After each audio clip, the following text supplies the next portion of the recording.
They will all be found guilty and condemned to die. But Jmmanuel said, "Don't be afraid. The time will soon come when Saul will receive a lesson regarding his evil thinking. He is already on the road to Damascus, following you and Judas Iscariot here now, in order to lead you back to Jerusalem in shackles. However, I will confront him before he reaches Damascus, and since he believes me dead, he will presume he is seeing a ghost." Jmmanuel set out to see a friend who was helpful to him in secret things that involved powders, salves and liquids that smelled bad. Well supplied with these things, he departed, leaving the city by way of the road to Galilee. A day's trip from Damascus, he waited for 2 days in the rocks and prepared his concoction. During the night he saw a large group of armed men coming, among them Saul, the persecutor of his disciples. When they were near, he struck a fire and tossed it into his concoction, thus producing a powerfully bright light that blinded the group. Jmmanuel continued stoking the flaring concoction, so that powerful flashes of light, stars and fireballs shot into the sky or fell from it. All this was accompanied by thundering booms and loud hissing sounds, as if from gigantic dragons and serpents. The thundering and booms subsided, as did the hissing.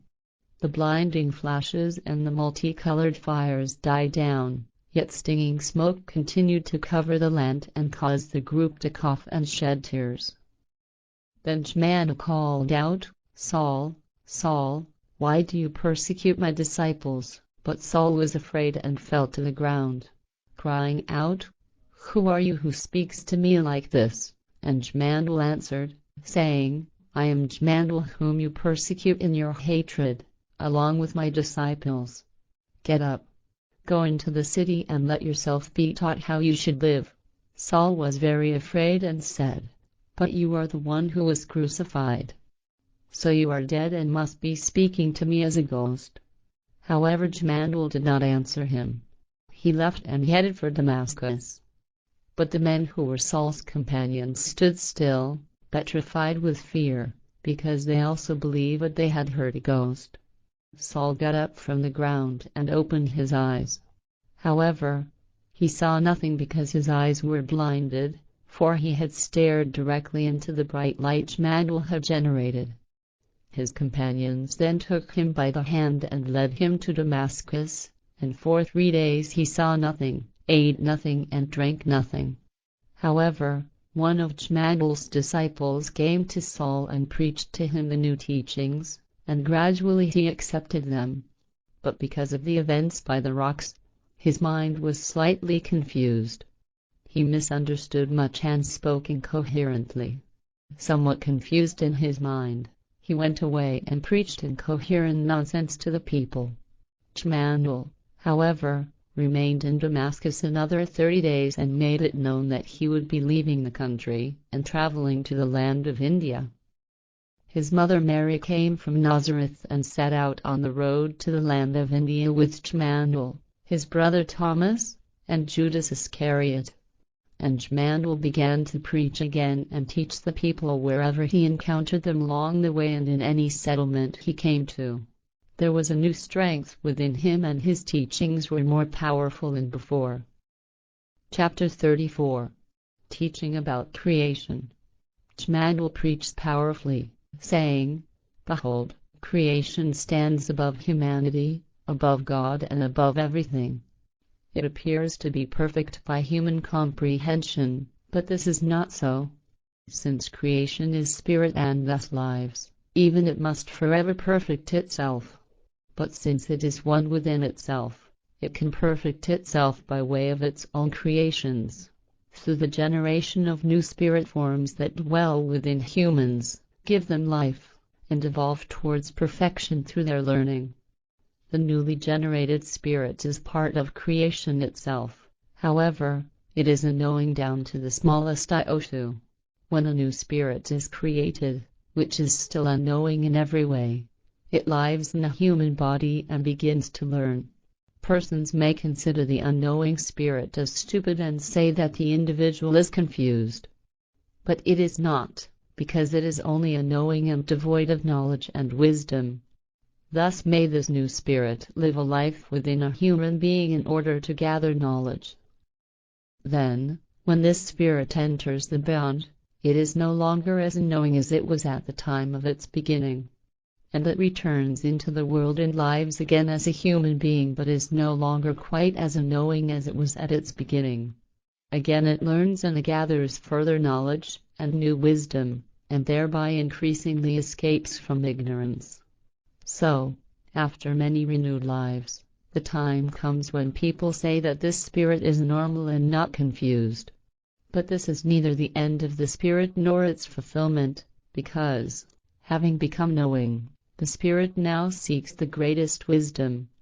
Thus, the human spirit perfects itself so extensively that it unfolds in a creational manner and ultimately becomes one with creation, as it was destined from the earliest beginning. Thus, creation has brought forth a new spirit, allowing it to be perfected independently in the human body. The perfected spirit returns to creation to become one with it, and in this manner creation perfects itself within itself, for in it is the knowledge and wisdom to do so. Truly, I say to you, the time will never come when creation ceases to create new spirit forms and to broaden itself. However, creation also requires rest, a characteristic of all that lives, and when it slumbers it does not create.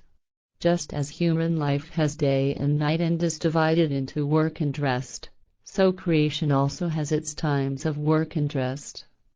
Its spirit, however, is different from that of people, because its laws are the laws of the spirit, while human laws are the laws of material life. The material life is limited, but the life of the spirit lasts forever and knows no end. Creation, however, is subject to the laws of primeval timelessness and primeval creation, which is the absolute absolutum and the beginning and endlessness of everything. And it was created out of itself. Absolute absolutum, most basic creational level or most basic absolutum level, respectively, of which there are 7.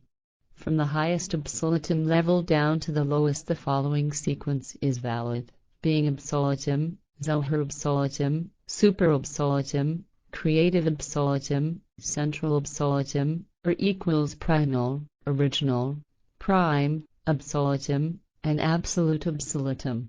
Out of the absolute absolutum the first creation form of the lowest kind was created, the material universe, the universal consciousness or universe in which we exist. This universe, universal consciousness, or creation form, respectively, which is the first and lowest of all 1049 creation forms, has created out of itself all creational energies, i.e. all spirit energies and spirit forms. It is therefore the creation of its own or source. The absolute absolutum is the idea-related procreative power only, out of which the lowest creation form, that is RDER universe, has come forth. Its secret is that which is immeasurable and is based on the number 7, which is counted in times. This is one of the secrets and laws the human mind will solve only when it reaches perfection. But let it be said that the laws of life are not hidden from the wise man, hence he can recognize and follow them.